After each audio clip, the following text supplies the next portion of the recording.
50장 금리 인상으로 힘든 자영업자라면. 금리가 인상된다는 것은 물가가 올랐다는 것을 의미합니다.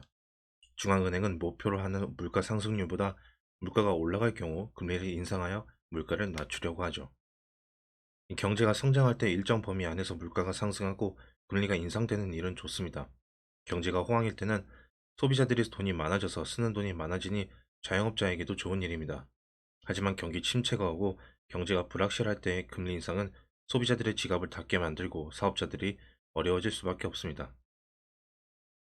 2022년 12월 통계청에서 발표한 2022 가계금융복지조사에 따르면 자영업자 가구의 평균 부채가 약 1억 2,381만 원이었습니다. 작년 대비 부채의 증가폭도 상용 근로자나 일용직 근로자보다 자영업자가 4.4%로 가장 높았습니다. 이는 코로나19로 사회적 거리두기가 지속되는 동안 대출을 받아서 사업을 유지했기 때문입니다.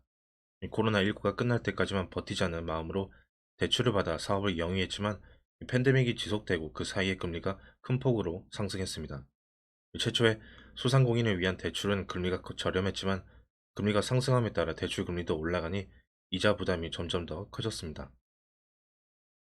이 자금이 긴급할 때 대출 자금은 사업을 원활하게 운영할 수 있도록 도와주지만 이 사업이 개선되지 않으면 대출이 더 큰 문제를 초래합니다. 추가 대출을 받으면 받을수록 이자도 더 늘어나고 원금 상환은 엄두도 낼 수 없죠. 사업에 따라 차이는 있겠지만 일단은 손님이 와야 상품을 판매할 수 있는데 사람들이 외부 활동을 시작하려고 해도 금리가 갑자기 올라가니 가게 소비가 줄일 수밖에 없습니다.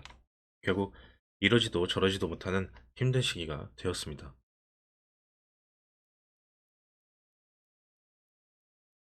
자영업자가 살아야 나라가 산다. 이러한 문제가 단순히 자영업자만의 문제로 국한되지 않습니다. 부채가 증가하면 자영업자의 원리금 상환이 어려워집니다. 이는 대출 연체로 이어지고 연체가 많아지면 금융기관의 부실이 증가합니다. 금융기관의 부실이 확대되면 금융 시스템의 불안정성이 확대되며 결국 나라 전체에 심각한 경제 문제가 발생합니다.